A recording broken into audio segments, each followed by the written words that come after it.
Marcus Chen adjusted his collar nervously as he stepped off the transport shuttle onto the gleaming metal platform of Station Nexus 7. The massive space station orbited the neutral world of Kaveth Prime, serving as the galaxy's premier diplomatic meeting ground. Today, however, it wasn't hosting peace talks or trade negotiations. Today was the Empire Demonstration Day, and Marcus was about to represent all of humanity. The human delegation was small compared to the others. While the Zephyrian Empire had sent a full military parade complete with floating war machines, and the Crystalline Confederacy had brought their quantum-enhanced soldiers, Earth had sent exactly 3 people: Ambassador Sarah Williams, Military Advisor Colonel James Rodriguez, and Marcus Chen, a former maintenance worker from the Luna colonies who had somehow become humanity's most celebrated innovator. "Remember, Marcus?" Ambassador Williams whispered as they walked through the grand corridor lined with representatives from dozens of species. "This isn't just about showing off. The Galactic Council is watching. How we perform today could determine humanity's place in the galactic hierarchy for the next century." Marcus nodded, trying not to stare at the incredible diversity around him. Tall, blue-skinned Altarians with their forearms gestured elegantly as they spoke. The insectoid hive minds clicked and buzzed in perfect synchronization. Even the energy beings of the Photon Collective had somehow manifested physical forms for the occasion. The demonstration hall was enormous, easily the size of 10 football fields. The ceiling stretched up into darkness, while the walls were lined with observation decks packed with dignitaries, military officials, and curious spectators from across known space. In the center of the hall, various testing stations had been set up, each designed to challenge different aspects of military and technological capability. "Ladies, gentlemen, and honored entities," boomed a voice that seemed to come from everywhere at once. The speaker was a Kavethian, one of the ancient race that had founded the station. They stood nearly 12 feet tall with skin that shifted colors like oil on water. "Welcome to the 47th Annual Empire Demonstration. Today, representatives from each major power will showcase their species' unique contributions to galactic defense and innovation." Marcus felt his stomach tighten. The other representatives looked so confident, so prepared. The Zephyrian champion was a warrior whose biomechanical enhancements made him look more machine than living being. The crystalline representative seemed to be made of living diamond, light refracting through her body in beautiful patterns.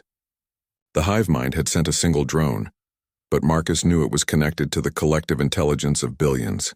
"Each demonstration will consist of 3 phases," the Kavethian continued. "First, technological innovation using only materials provided in the testing area. Second, tactical problem-solving under pressure. Third, adaptability when faced with unexpected challenges. Points will be awarded based on effectiveness, creativity, and potential military application." Colonel Rodriguez leaned closer to Marcus. "You've got this, son. I've seen what you can do with nothing but scrap metal and determination. These aliens might be advanced, but they think in straight lines. You think in spirals." The testing area was revealed as massive screens retracted from the floor. It looked like a warehouse crossed with an obstacle course. Scattered throughout were various materials: metal beams, electronic components, fabric, tools, and office furniture. Marcus blinked in surprise. There were desks, chairs, filing cabinets, and even what looked like a water cooler. The materials provided represent common elements found in civilian and military installations throughout the galaxy, explained the Kavethian host. Contestants must create something that could serve a military purpose using only these resources and the tools provided. "You have 2 standard hours to complete your projects." The Zephyrian stepped forward first. His name was Korthak, and he immediately began scanning the available materials with his enhanced vision.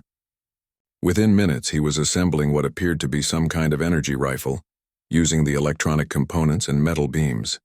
The crystalline representative, who introduced herself as Lumina, began growing crystal formations from her own body, using them to create intricate geometric patterns that hummed with energy. The patterns were beautiful, but Marcus could see they were also functional, creating what looked like a defensive barrier system. The hive mind drone, designated as Unit 7742, moved with mechanical precision, quickly sorting through materials and beginning construction on what appeared to be a communication array that could coordinate multiple units simultaneously. Other representatives worked with equal focus. The Photon Collective being created hard light constructs, while the Altarians used their forearms to work on multiple projects simultaneously. Marcus stood in the middle of it all, apparently doing nothing. Ambassador Williams shot him a worried look from the observation deck. Several alien spectators pointed at him, their various forms of communication creating a buzz of curiosity and, in some cases, amusement. But Marcus wasn't frozen. He was thinking. While the others had immediately focused on the high-tech components, his eyes had been drawn to the furniture. Not because it was less sophisticated, but because it was familiar. He'd spent years working maintenance on Luna Base, fixing everything from life support systems to coffee machines. He knew that sometimes the simplest materials could be transformed into something extraordinary. He walked over to a wooden desk, running his hands along its surface. It was solid, well-made, with a grain that spoke of strength. Next to it sat a rolling office chair with a pneumatic base and adjustable height mechanism. A metal filing cabinet nearby had drawers that slid on precision rails. "What are you doing?" asked Korthak, looking up from his energy rifle project. "The advanced materials are over there." He gestured toward the pile of electronic components and rare metals. Marcus smiled. "Just getting familiar with what's available." The Zephyrian snorted, a sound like steam escaping from a pressure valve. "Humans, always so inefficient. You're wasting time on primitive materials while others create weapons of real power."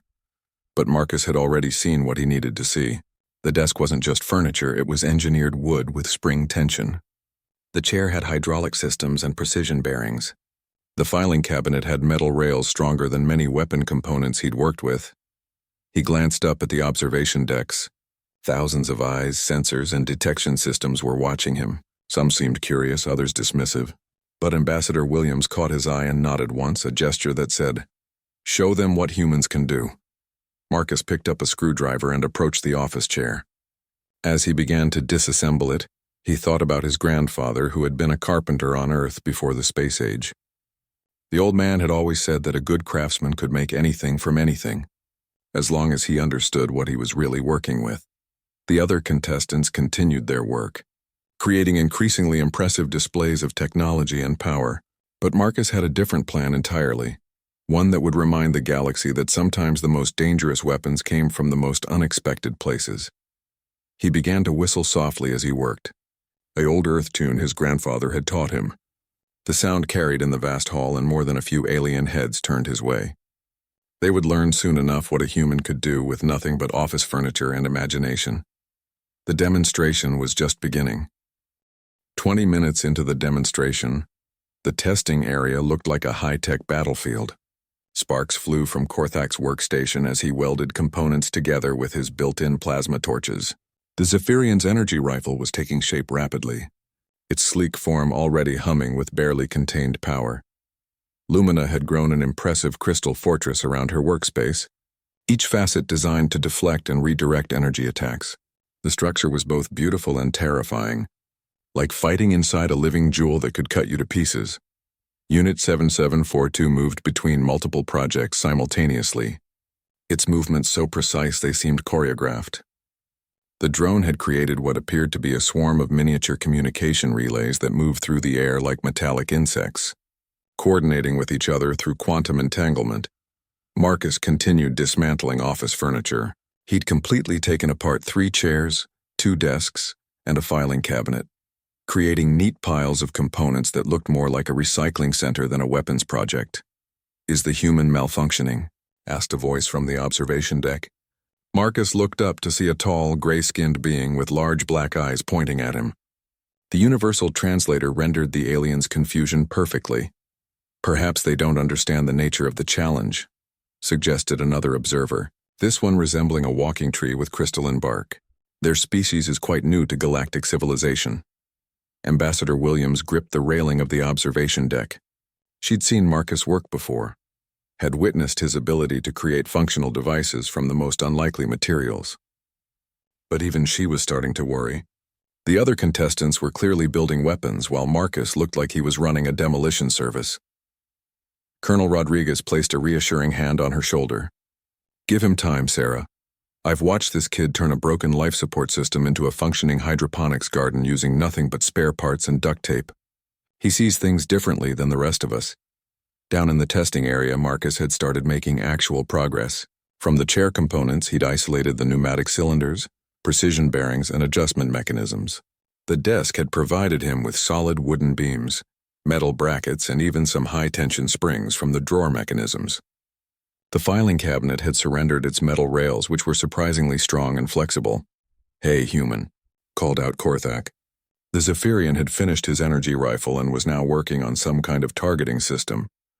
"You know this is a weapons demonstration, not furniture repair, right?" Marcus looked up from where he was examining the tension properties of a piece of wood. "Thanks for the clarification. How's your rifle coming along?" "Perfectly," Korthak replied with obvious pride. "This weapon can punch through 6 inches of battle steel at 1,000 meters. It draws power directly from the station's energy grid and can fire continuously for 17 minutes before overheating." "Impressive," Marcus said genuinely. "Very efficient design." Korthak seemed surprised by the compliment. "Well, yes, Zephyrian military engineering is the finest in the galaxy. Our weapons are used by 17 different species in their defense forces." Marcus nodded and returned to his work. He'd found what he was looking for in the wooden desk components.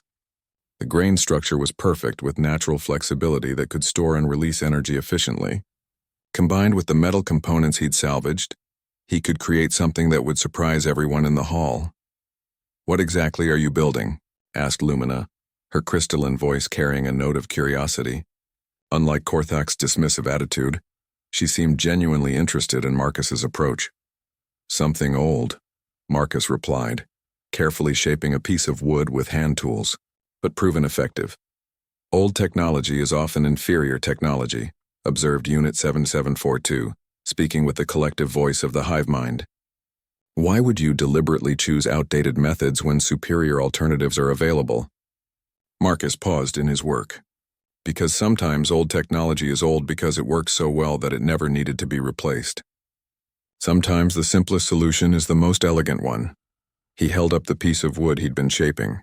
To most observers, it looked like nothing more than a curved stick. But Marcus could see its potential. The grain followed natural stress lines that would distribute force perfectly. The curve was mathematically precise, designed to store maximum energy with minimum material. "Is that a primitive projectile weapon?" asked Korthak, his voice filled with disbelief. "You're creating a bow?" "I'm creating a solution," Marcus corrected. "The challenge is to make something militarily useful from available materials. A bow meets that criteria." Several alien observers began talking excitedly among themselves. The concept of a bow was familiar to many species. Most had gone through similar developmental phases in their evolution. But the idea that someone would choose such primitive technology when advanced materials were available seemed absurd. "Human," called out a new voice. Marcus looked up to see one of the Kvethian judges approaching his workstation. The massive being's skin shifted through several color patterns that the universal translator interpreted as amusement, mixed with confusion. "Yes, sir," Marcus replied, continuing to work on his bow.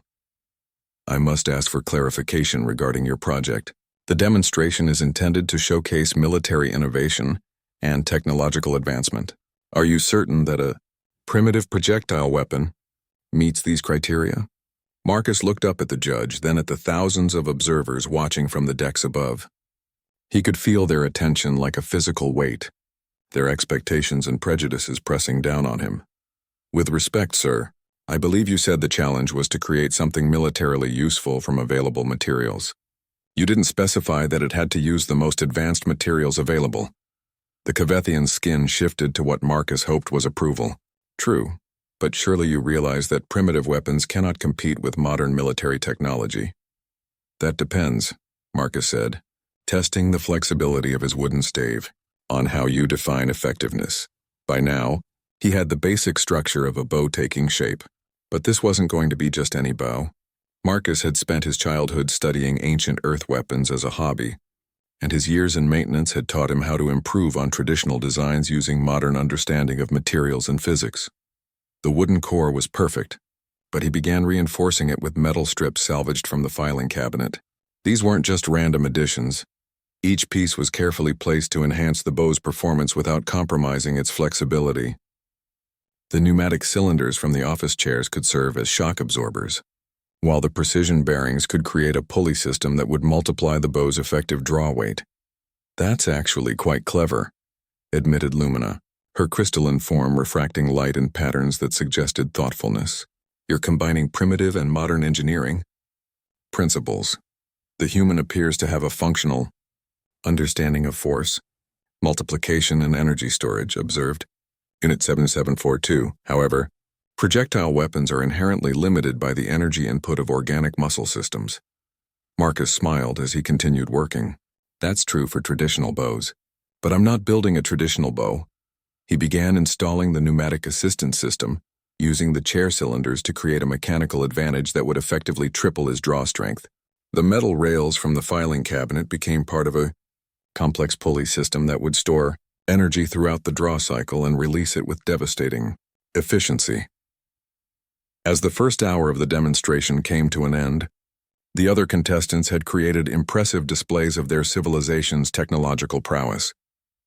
Energy weapons hummed with power, crystalline defenses sparkled with protective fields, and quantum communication networks buzzed with data.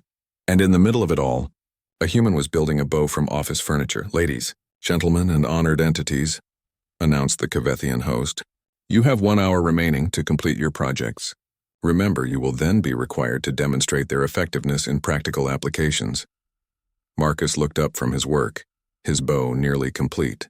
Around him, the other contestants were putting finishing touches on their creations, each one representing the pinnacle of their species' military technology. But Marcus wasn't worried. He'd learned something important during his years maintaining life support systems on Luna Base. It didn't matter how advanced your technology was if it couldn't perform when you needed it most. Complexity was impressive, but reliability was survival. And he was about to show the galaxy that sometimes the most reliable technology was also the oldest. With 30 minutes left on the clock, Marcus entered what he privately called the zone. His hands moved with practiced precision, connecting components with an efficiency that made his earlier furniture dismantling look like child's play. The bow was no longer just taking shape. It was becoming something entirely unprecedented. The wooden core gleamed under the harsh demonstration lights, its surface now reinforced with carefully placed metal strips that followed the natural stress patterns Marcus had identified. But the real innovation was in the mechanical systems he'd integrated throughout the weapon. "Fascinating," murmured Dr. Kethvar, a four-armed Altarian engineer in the observation deck who specialized in primitive weapons research. "The human is creating what appears to be a hybrid mechanical-biological interface system." Ambassador Williams leaned forward. "What does that mean exactly?" "It means," Dr. Kethvar explained, his voice filled with growing excitement, "that he's not just building a bow, he's building a system that amplifies biological input through mechanical advantage. Look at the pneumatic assist, the compound pulley array, the energy storage cells he's created from those office chair components." Down in the testing area, Marcus was making final adjustments to what he'd privately dubbed the tension regulation system. The pneumatic cylinders from the office chairs had been repurposed into a sophisticated mechanism that would store energy throughout the entire draw cycle, then release it in a controlled burst that would triple the arrow's velocity. "Is that even safe?" asked Colonel Rodriguez, watching Marcus test the draw mechanism. "Probably not," Dr. Kethvar admitted, "but it's brilliant. He's created a weapon that theoretically could match the kinetic energy output of advanced projectile systems, using nothing but scavenged materials and ancient design principles." Korthak had finished his energy rifle and was now watching Marcus work with undisguised curiosity. The Zephyrian's earlier dismissive attitude had evolved into professional interest as he began to understand the complexity of what the human was building. "Your bow has more moving parts than my rifle," Korthak observed. "How do you ensure mechanical reliability with so many potential failure points?" Marcus looked up from where he was adjusting the tension on a metal cable. "Redundancy and simplicity in the core systems. The wooden string will work even if all the mechanical assists fail, but with the assists functional, it becomes something else entirely." "What kind of projectiles will you use?" asked Lumina. Her crystalline form had been slowly shifting closer to Marcus's workstation, her curiosity apparently overcoming her initial focus on her own defensive systems. Marcus reached into his pile of salvaged materials and pulled out several metal rods he'd fashioned from filing cabinet rails. They were perfectly straight, balanced, and tipped with sharpened points he'd crafted from electronic component housings. Arrows, he said simply, but not traditional ones. He held up one of his creations. The shaft was hollow, made from lightweight but strong metal. The tip wasn't just sharpened. It was designed with channels that would create devastating wound patterns while maintaining aerodynamic stability. The fletching was made from fabric he'd found, but it was precisely shaped to provide maximum stability and accuracy. "Those are armor-piercing designs," Unit 7742 observed with mechanical precision. "The channel patterns will cause maximum tissue damage while the hollow shaft reduces air resistance.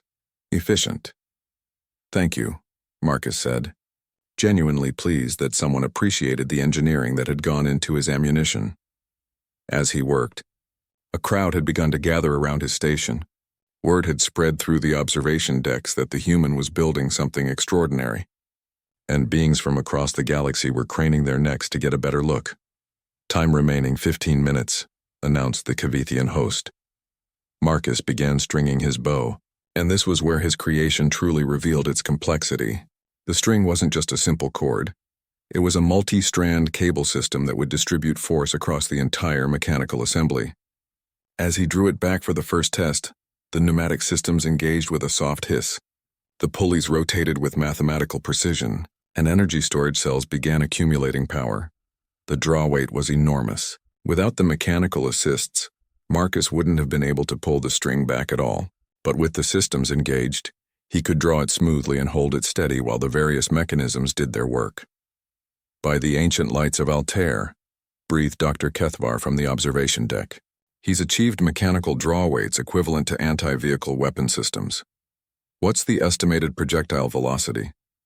asked Ambassador Williams. Dr. Kethvar was frantically making calculations on his personal device. "If my measurements are correct, somewhere around 1,200 meters per second. That's faster than most military projectile weapons." Colonel Rodriguez whistled low. "That's approaching sniper rifle velocities." With a bow made from office furniture, Ambassador Williams added, shaking her head in amazement. Marcus released the string slowly, letting the tension ease back without firing. The mechanical systems disengaged smoothly, returning to their resting positions with barely a sound. The bow had passed its first test. It could handle the enormous forces he'd built into it without destroying itself. "Incredible craftsmanship," Korthik admitted. "But will it actually work in combat conditions?" "Only one way to find out," Marcus replied, selecting one of his custom arrows. The other contestants had also completed their projects. Korthak's energy rifle gleamed with deadly efficiency, its power indicators showing full charge. Lumina had created a defensive system that could apparently redirect any energy attack back at its source. Unit 7742's communication array was so sophisticated it could coordinate tactical operations across multiple star systems simultaneously. But all eyes in the demonstration hall were now focused on the human with his impossible bow. "Contestants," announced the Kvethian host, "prepare for the practical demonstration phase.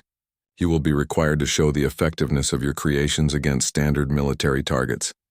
A series of targets emerged from the floor at the far end of the testing area. They were made from the same battle steel that modern starship hulls used, 6 inches thick, designed to stop the most powerful personal weapons in known space. Marcus knocked an arrow and raised his bow. The mechanical systems engaged automatically as he began to draw, pneumatics hissing softly as energy stored throughout the complex pulley system. The draw was smooth, controlled, and incredibly powerful. "Target distance 1,000 meters, announced the host. "Standard battle steel 6.75 inches thick. Each contestant will have 3 attempts to demonstrate their weapon's effectiveness." Korthak stepped forward first. His energy rifle hummed to life, power indicators glowing bright blue. He aimed carefully, took a breath, and fired. The plasma bolt crossed the distance in a split second, striking the target with a flash of brilliant light. When the afterglow faded, there was a smoking hole punched clean through the steel, surrounded by a halo of melted metal. "Excellent," the host declared. "Complete penetration achieved." Lumina went next. Instead of attacking the target directly, She created a crystalline lens system that focused ambient light into a coherent beam. The concentrated light struck the target like a laser, slowly boring through the steel with surgical precision. Unit 7742's approach was different entirely. The drone's communication array coordinated with the station's defensive systems, calling in a precisely targeted energy strike that obliterated not just the target, but a significant portion of the testing area around it. Then it was Marcus's turn. He stepped up to the firing line, his impossible bow ready. The hall had fallen completely silent, thousands of beings from hundreds of species all watching to see what the human had really accomplished. Marcus drew the string back smoothly. The mechanical systems engaged with their soft hiss, energy building throughout the complex assembly. At full draw, the bow was storing enough energy to power a small spacecraft. He aimed, breathed out slowly, and released. The arrow moved so fast it was invisible. One moment it was knocked and ready. The next there was a thunderous crack as it broke the sound barrier, followed by an even louder bang as it struck the target. The battle steel target didn't just have a hole in it. The arrow had punched through so violently that the entire 6-inch plate had cracked in a spiderweb pattern around the impact point. The arrow itself had completely disappeared, presumably embedded somewhere in the reinforced wall behind the target. The demonstration hall was absolutely silent for exactly 3 seconds. Then the cheering began. The cheering was unlike anything the demonstration hall had ever heard. Beings who had been skeptical moments before were now on their feet, tentacles or various other appendages, creating a cacophony of approval that echoed through the massive space.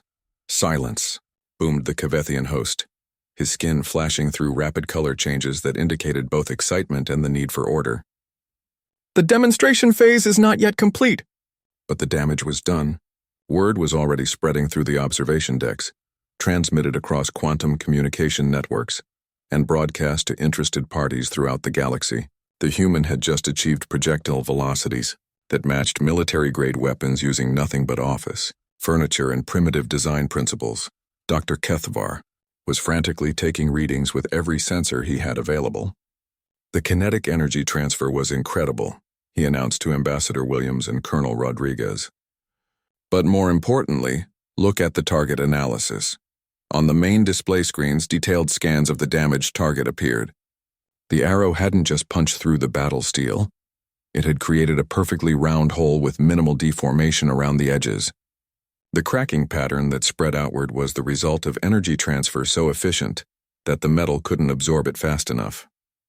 That's surgical precision at supersonic velocities, Colonel Rodriguez observed. Most high-velocity projectiles create significant collateral damage. This was clean and controlled. Down in the testing area, Marcus was examining his bow for any signs of stress or damage. The shot had generated enormous forces, but his mechanical systems had handled them perfectly. The pneumatic cylinders showed no signs of fatigue. The pulley systems were still aligned, and the wooden core remained intact. "Human," called out Korthak, his voice carrying a tone Marcus hadn't heard before. "Respect. Your weapon? It performed beyond expectations. May I examine the engineering?" "Of course," Marcus replied, stepping back from his workstation. The Zephyrian approached with the careful movements of someone who truly understood mechanical systems. His enhanced vision scanned every component, every connection, every clever adaptation that Marcus had made. "This pneumatic assist system," Korthak said, pointing to the repurposed office chair cylinders, "it's using atmospheric pressure differentials to store energy throughout the draw cycle. Brilliant. And these pulleys, they're not just multiplying force, they're creating a mechanical advantage that increases throughout the entire draw. The energy storage is distributed across multiple systems," Marcus explained. "If any one component fails, the others compensate. It's designed for reliability under combat conditions." Lumina had also approached, her crystalline form shifting colors as she processed what she was seeing. "The material choices are extraordinary. You've taken each component and used it in ways that exceed its original design specifications while maintaining structural integrity." "That's the key," Marcus agreed. "Understanding what materials can really do, not just what they were designed to do." Unit 7742 hovered nearby, its sensors conducting detailed scans. The human has achieved a 347% efficiency improvement over traditional projectile weapons using primitive base technology, enhanced with modern mechanical engineering principles. This approach could be replicated across multiple material bases. But that's not even the most impressive part, said a new voice. Everyone turned to see Admiral Vextar, the highest-ranking military official in the Crystalline Confederacy, approaching the group. The observation decks fell silent as beings realized one of the galaxy's most respected military leaders was taking a personal interest in the human's creation. Admiral, Marcus said respectfully, what do you see that the others missed? Admiral Vextar's crystalline form sparkled as she gestured toward the bow. Adaptability. Every other weapon demonstrated today requires specific ammunition, specific power sources, specific maintenance protocols. Your creation can be built from materials available on virtually any inhabited world using tools that exist in any basic workshop. The implications hung in the air like a charged particle cloud. A weapon that could be manufactured anywhere by anyone, with materials that were universally available, was a strategic game-changer. More targets are being prepared, announced the Kavethian host. The second phase of testing will evaluate weapon performance against various defensive systems and under combat stress conditions. New targets began emerging from the floor of the testing area. These weren't just thick steel plates. They were sophisticated defensive systems representing the various types of protection used by different galactic civilizations. Energy barriers, kinetic shields, reactive armor, and even quantum displacement fields designed to redirect incoming attacks. Contestants, the host continued, you will have 5 shots at targets of increasing difficulty. Points will be awarded based on penetration capability, accuracy, and consistency of performance. Marcus nodded and began preparing. He'd brought enough arrows for extensive testing, but he was also considering modifications on the fly. One of the advantages of his design was its adaptability. He could adjust tension, modify arrow configurations, and even alter the mechanical assists based on specific requirements. The first target was protected by a standard energy barrier, the kind used on most military vessels. Korthak went first, his energy rifle punching through the barrier with ease. Lumina's focused light beam took longer but eventually penetrated. Unit 7742's coordinated strike overwhelmed the barrier through sheer power. Marcus approached the firing line and nocked a standard arrow. But as he drew the bow, he made a subtle adjustment to the pneumatic system, increasing the energy storage by redirecting pressure from the secondary cylinders to the primary system. It was a modification he'd theorized but never tested. The arrow struck the energy barrier and punched through it so fast that the defensive system barely registered the impact. The projectile continued on to completely penetrate the target behind it. Remarkable, Admiral Vextar observed. The kinetic energy was sufficient to overload the barrier's capacity for energy absorption. The second target featured reactive armor that would explode outward when struck, designed to deflect or destroy incoming projectiles. This was a more challenging test, as it required the projectile to maintain structural integrity through an explosive environment. Marcus selected a different arrow, one he'd crafted with a reinforced tip and a slightly modified balance. He also adjusted his bow's settings, reducing velocity slightly while increasing accuracy and penetration stability. The arrow struck the reactive armor, triggered the explosive defense, and continued straight through both the explosion and the target behind it. The reactive system had barely slowed it down. The projectile maintained trajectory and velocity through a Class 7 defensive explosion, reported Unit 7742, with something approaching awe in its mechanical voice. This exceeds performance parameters for most military projectile systems. By now, the observation decks were buzzing with excitement. Military officials from dozens of species were taking detailed recordings. Engineering experts were frantically making calculations, and diplomatic representatives were undoubtedly considering the implications for their own species defense strategies. The human's approach represents a fundamental paradigm shift in military engineering, Dr. Kethavar explained to a group of Altarian observers. Instead of advancing technology, he's advanced the application of proven principles. It's evolutionarily elegant. The third target was the most challenging yet, a quantum displacement field that would actually move the target to a slightly different dimensional phase when struck. Most projectiles would pass harmlessly through empty space. This will be interesting, Korthak admitted. Even my plasma rifle has difficulty with quantum defenses. Marcus studied the target for a long moment, then made another modification to his bow. He adjusted the arrow as well, wrapping its shaft with a thin metal wire he'd salvaged from electronic components. "What are you doing?" asked Lumina. "Creating a quantum anchor," Marcus explained. "If the target moves dimensionally, the arrow needs to move with it." He drew the bow, took careful aim, and fired. The arrow struck the quantum field, which immediately began shifting the target into an alternate phase. But instead of passing through empty space, the arrow seemed to track the target's movement, following it through dimensional transition and striking it solidly in its new phase location. The testing area fell completely silent. "How?" asked Admiral Vextar, her crystalline form flickering with what Marcus was learning to recognize as intense curiosity. "The metal wire creates an electromagnetic field when the arrow spins," Marcus explained. "It's not sophisticated, but it's enough to maintain quantum coherence across phase transitions. The target can't move somewhere the arrow can't follow." For the first time since the demonstration began, Marcus allowed himself a small smile. He was just getting started. The fourth target was something none of the contestants had expected. Instead of emerging from the floor, it materialized in midair, a floating, shifting mass of what appeared to be liquid metal that constantly changed shape and position. "Adaptive nanotechnological defense system," announced the Kvethian host. "Military-grade swarm technology capable of analyzing incoming threats and morphing into optimal defensive configurations in real time." Marcus watched the target with fascination. It was beautiful in its complexity, flowing like mercury but with purposeful intelligence behind every movement. As he observed, it seemed to be studying the other contestants' weapons, probably analyzing their capabilities and preparing countermeasures. "This is where advanced technology proves its worth," declared Korthak, raising his energy rifle. "Primitive weapons cannot adapt to adaptive defenses." The Zephyrian fired first.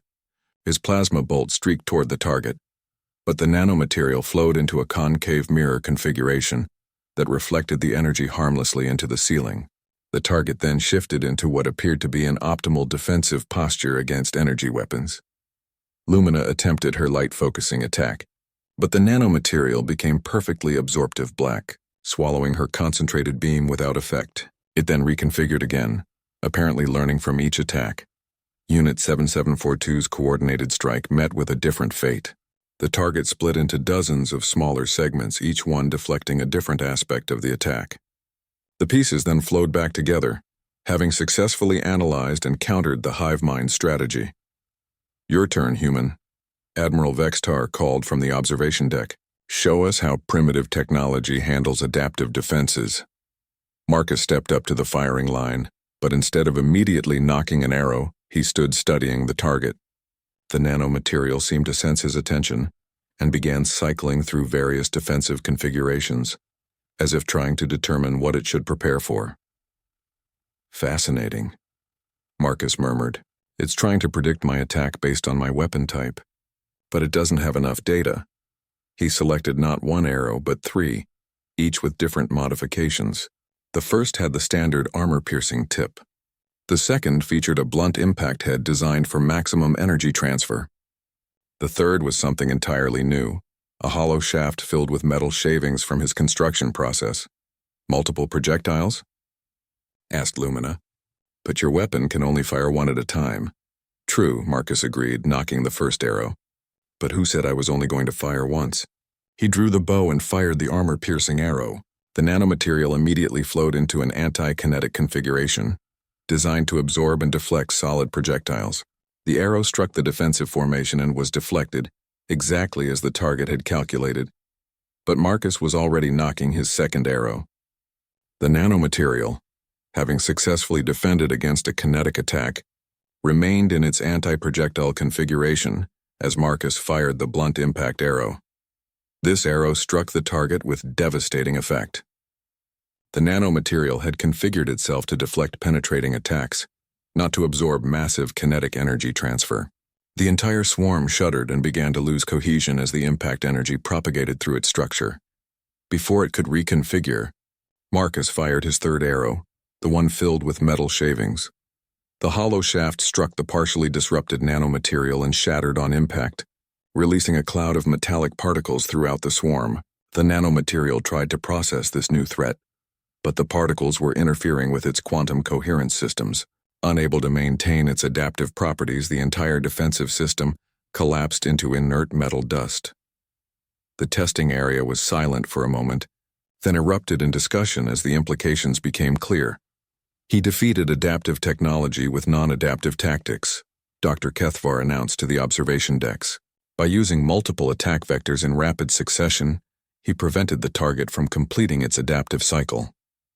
It's more than that, Admiral Vextar observed. He understood that the nanomaterial's strength, its ability to adapt, was also its weakness. It needed time to analyze and configure. He didn't give it time, but their discussion was interrupted by an unexpected voice. "I object to this demonstration," declared a new speaker. All eyes turned to see Warlord Thainkar of the Dominion approaching the judging platform. The Dominion was one of the galaxy's most aggressive militaristic civilizations, and Thainkar was known for his dismissive attitude toward any species he considered inferior. "On what grounds?" asked the Kavethian host. "The human's weapon is primitive technology enhanced with basic mechanical principles," Thainkar declared. "This is not innovation, it is regression. Furthermore, the materials used were not intended for military applications. This violates the spirit of the demonstration." A murmur of disagreement rippled through the observation decks, but Thainkar continued. "I propose a final test. Let the human face a real military challenge, not targets, but an active opponent capable of fighting back."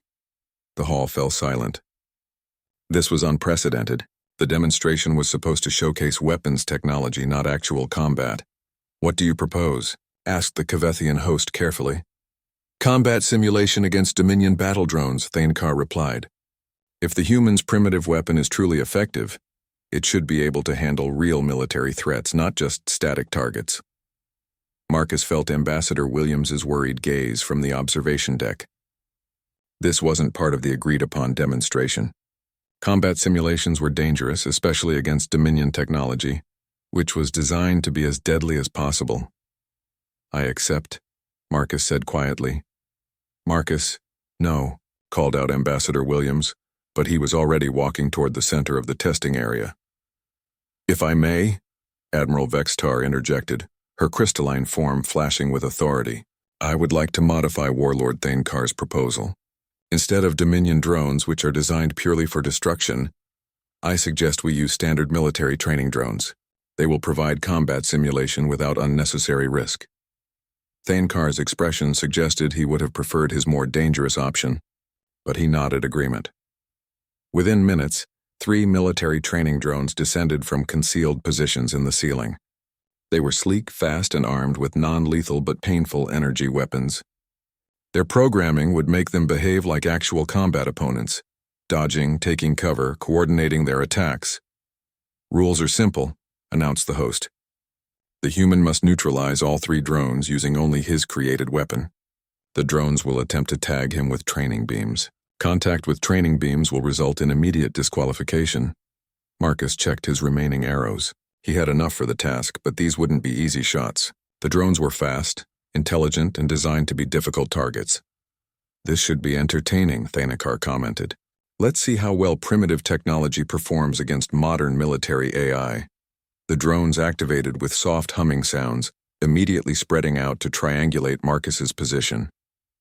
Their movements were coordinated and professional, exactly what he'd expect from military training systems.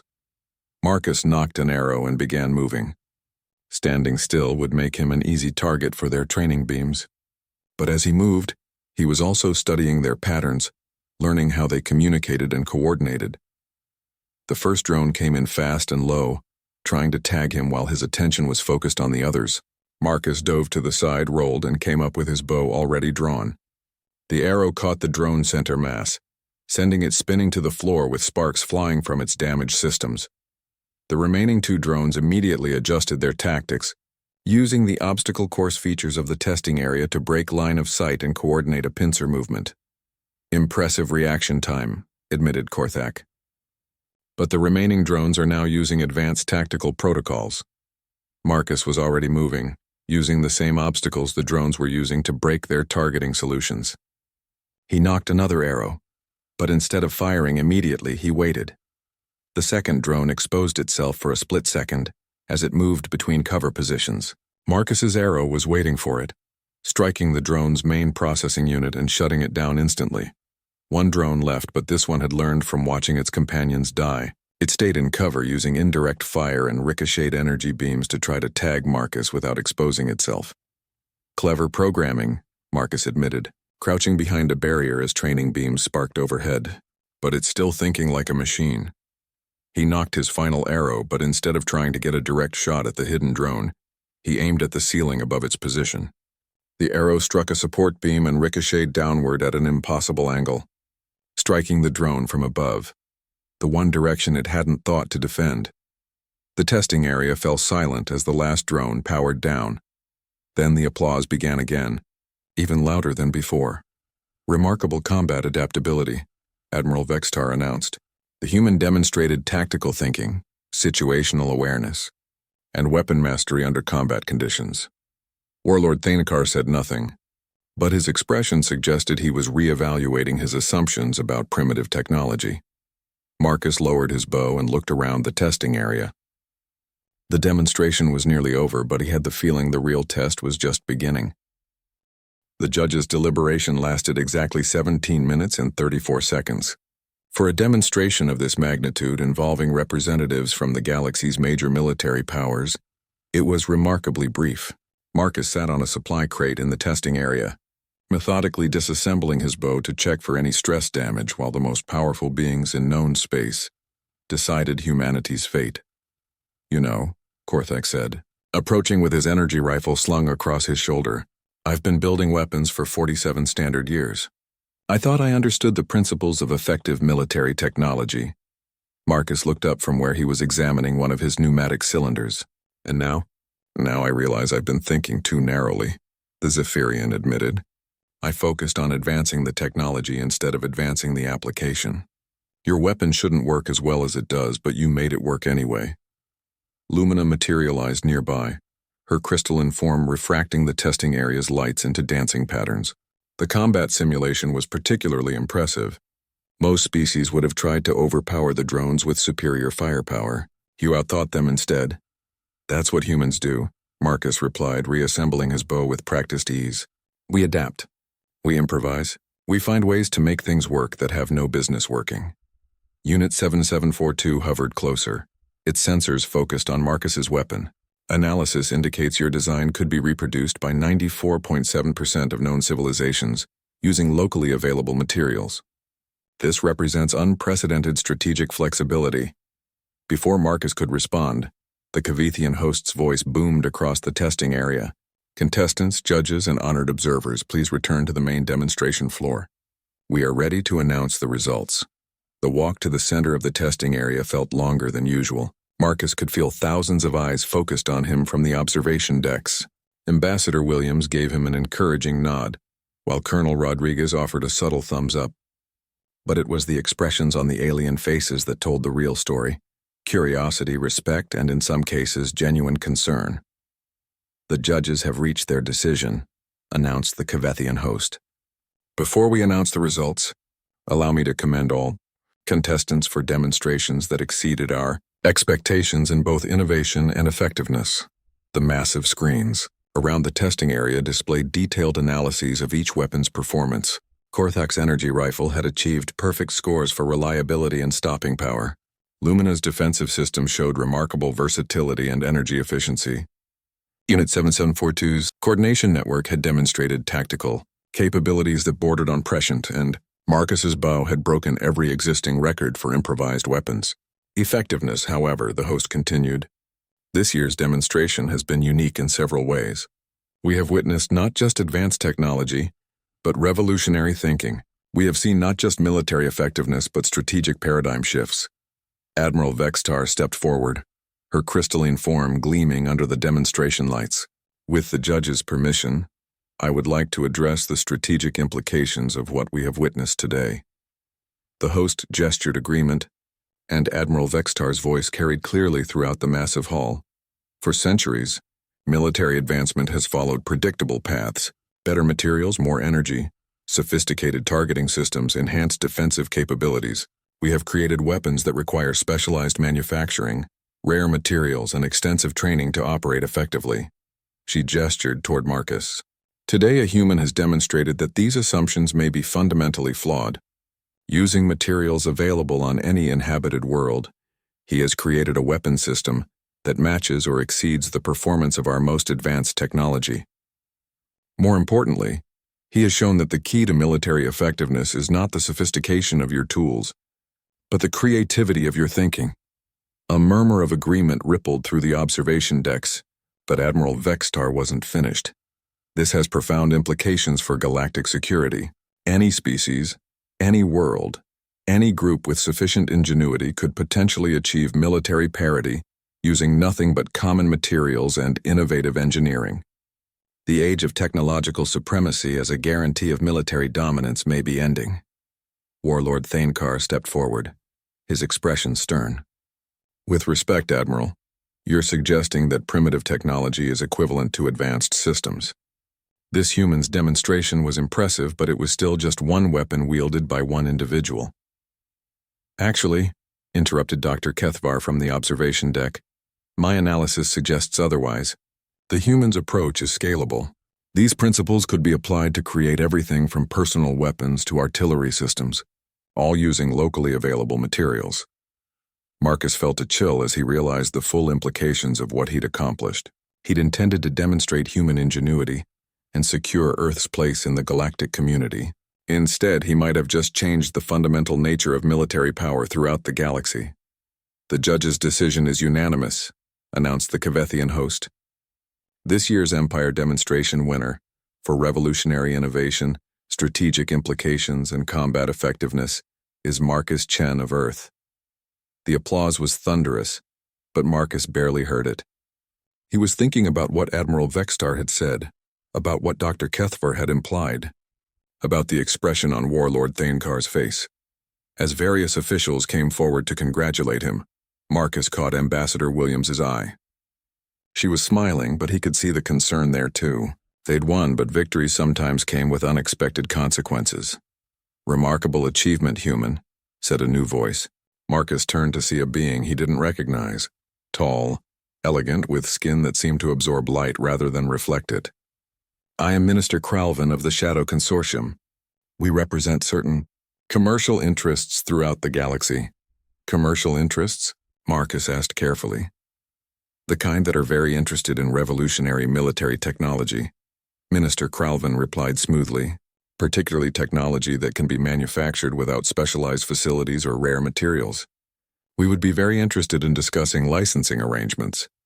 Other representatives were approaching now, military officials wanting technical specifications, diplomats discussing technology sharing agreements, corporate entities offering manufacturing contracts. Marcus realized that his demonstration had done more than win a competition. He had just announced to the galaxy that humanity possessed something every military force, every corporation, and every government would want to control. I need to speak with my delegation, Marcus said diplomatically, backing toward where Ambassador Williams was waiting. Of course, Minister Kralvin replied, but please remember, innovation like yours doesn't remain exclusive for long. It would be wise to consider your options carefully. As Marcus made his way through the crowd of officials and representatives, he caught fragments of hurried conversations in dozens of languages. Plans were already being made. Strategies were being revised. The balance of power in the galaxy was shifting, and it was all because he'd turned some office furniture into a bow. Ambassador Williams met him at the edge of the crowd, her expression mixing pride with worry. Congratulations, Marcus. You've just made humanity the most interesting species in the galaxy. And the most dangerous? Marcus asked. That too, she admitted. We need to talk. Immediately. As they headed toward the diplomatic quarters, Marcus looked back at his bow, still sitting in the testing area. Such a simple thing, really. Wood and metal and clever engineering. But sometimes the simplest things changed everything. The galaxy would never be the same, and Marcus was beginning to understand that neither would humanity. The real test was just beginning. 3 hours later, Marcus sat in the diplomatic quarters aboard Station Nexus 7, staring out at the stars while Ambassador Williams fielded the 47th communication request of the day. The small room had become a hub of frantic activity as Earth's tiny diplomatic team tried to navigate the sudden shift in humanity's galactic position. The Crystalline Confederacy is offering a mutual defense treaty in exchange for manufacturing rights, Williams reported, closing another communication channel. The Zephyrian Empire wants to establish joint research facilities. The hive mind is proposing to share their quantum communication technology for access to your engineering principles. Marcus rubbed his temples. And the less friendly offers? Colonel Rodriguez looked up from where he was reviewing security protocols. The Dominion is demanding immediate disclosure of all technical specifications under galactic security provisions that don't actually exist. The Shadow Consortium has made 3 increasingly aggressive offers, with the latest one including some very unsubtle threats. And there are at least 6 different groups offering us protection from parties unknown. In other words, Marcus said, we've painted a target on Earth's back. Not necessarily, Williams replied. We've also demonstrated that humanity isn't defenseless. That's not something to underestimate in galactic politics. A soft chime indicated another incoming communication. Williams sighed and opened the channel, expecting another demand or offer. Instead, Admiral Vextar's crystalline form appeared in the holographic display. Ambassador Williams, the Admiral said formally, I'm requesting a private conference with your delegation. There are matters we need to discuss that go beyond commercial or military arrangements. Of course, Admiral, Williams replied. We're in Diplomatic Quarters 7 Alpha. 20 minutes later, Admiral Vexitar materialized in their small conference room, accompanied by Dr. Kethvar and, surprisingly, Korthak. The Zephyrian warrior looked uncomfortable in the diplomatic setting, but his expression was serious. What you accomplished today, Admiral Vextar began without preamble, has implications that extend far beyond military technology. You've demonstrated something that many species have forgotten. That innovation comes from thinking differently, not just having better tools. Dr. Kethvar activated a portable display showing galactic territorial maps. For the past 1,000 years, military and political power has been concentrated among species with access to rare materials and advanced manufacturing capabilities. The Zephyrian Empire controls the graviton mines. The Crystalline Confederacy has monopolized quantum phase technology. The hive mind dominates biological engineering. And now, Korthak added, his mechanical voice carrying what sounded like respect, a human has shown that none of that matters if you're creative enough. Marcus studied the map, beginning to understand. You're saying that smaller species, colonies, even individual worlds could potentially achieve military independence using these principles. Exactly, Admiral Vextar confirmed. Which is why every major power in the galaxy is suddenly very interested in either controlling your technology or ensuring it doesn't spread to their potential enemies. Colonel Rodriguez leaned forward. What are you proposing, Admiral? An alternative, she replied. The Crystalline Confederacy has a proposal that would protect Earth while allowing humanity to maintain control over your innovations. The display changed to show a complex organizational chart. The Galactic Innovation Council, Admiral Vextar explained, a new entity designed to evaluate and regulate revolutionary technologies. Earth would be a founding member with veto power over any decisions affecting your innovations. Williams frowned. That sounds like a way to control what we've discovered, not protect it. Perhaps, the Admiral admitted. But consider the alternative. Without some form of regulated sharing, your technology will be stolen, reverse-engineered, or simply taken by force. We're offering you a chance to maintain influence while preventing galactic destabilization. Marcus stood and walked to the viewport, looking out at the stars. Somewhere out there was Earth, a small blue world that had just become one of the most important planets in the galaxy, because a maintenance worker had built a bow from office furniture. Admiral, he said finally, may I ask why you're helping us? The Confederacy could simply take what they want. Admiral Vextar's crystalline form shifted through several color patterns before responding. Because I've been a military commander for over 2 centuries, and I've seen what happens when power becomes concentrated in too few hands. What you demonstrated today, the ability to create effective solutions from common materials, that's exactly what the galaxy needs. Korthak stepped forward. The Zephyrian Empire agrees. We have grown comfortable with our technological advantages. Your demonstration reminded us that ingenuity cannot be monopolized. Dr. Kethavar activated another display showing technical diagrams. We've also been analyzing the broader implications of your engineering approach. The principles you used could be applied to agriculture, manufacturing, space exploration, even terraforming. This isn't just about weapons, it's about fundamentally changing how we approach problem solving. Marcus returned to the table. What exactly are you proposing?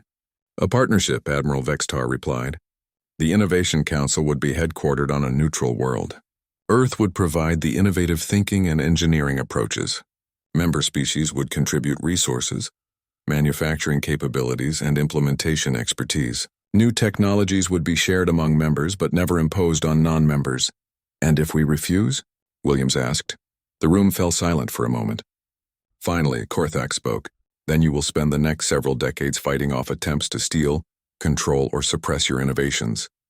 Some of those attempts will be subtle, others will not. Colonel Rodriguez studied the organizational charts.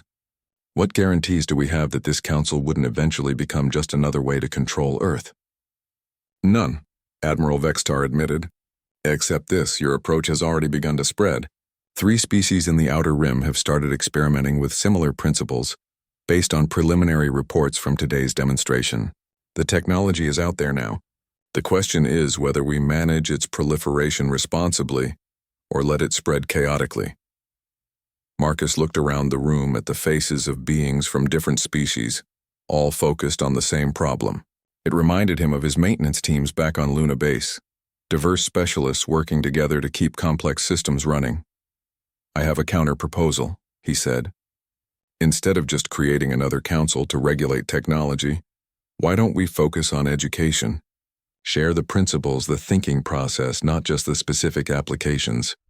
Dr. Kethavar's forearms moved in what Marcus was learning to recognize as excitement. A teaching approach rather than a controlling approach. Fascinating. Think about it, Marcus continued, warming to the idea. Instead of trying to control who has access to innovative technology, we teach everyone how to be innovative. We share the methods, the problem-solving approaches, the creative thinking processes. Admiral Vextar's crystalline form shifted through rapid color changes. That would be extraordinarily risky. You're talking about fundamentally changing how every species in the galaxy approaches engineering and problem-solving. Yes, Marcus said simply.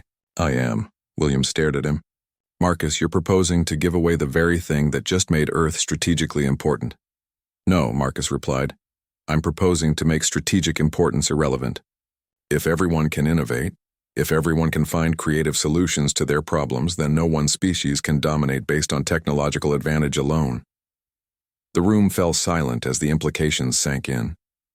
It was either the most naive proposal ever made in galactic politics, or the most revolutionary. Korthak was the first to speak. It would change everything. Everything needs changing, Marcus replied. What we have now is a galaxy where power comes from controlling resources and hoarding knowledge. What if we tried something different? Admiral Vextar stood slowly, her form cycling through colors Marcus couldn't interpret. You're not just proposing to share technology. You're proposing to share the ability to create technology. I'm proposing to share the most human thing there is, Marcus said. The ability to look at a pile of office furniture and see a weapon. The ability to find solutions in places no one else thought to look. 6 months later, the first Galactic Innovation Institute opened its doors on the neutral world of Haven Prime. Students from 67 different species came to learn not specific technologies, but ways of thinking. They learned to see materials not as they were designed to be used, but as they could be used. They learned to approach problems from unexpected angles. Marcus stood in the workshop, where his first class was examining a collection of what appeared to be random junk, the kind of odds and ends that accumulated in any space station or colony. Their assignment was simple: create something useful. As he watched a crystalline student collaborate with a hive mind drone to build what appeared to be a water purification system from old electronics and fabric scraps, Marcus smiled. The galaxy was learning to think like humans, and that, he reflected, might be the most dangerous innovation of all.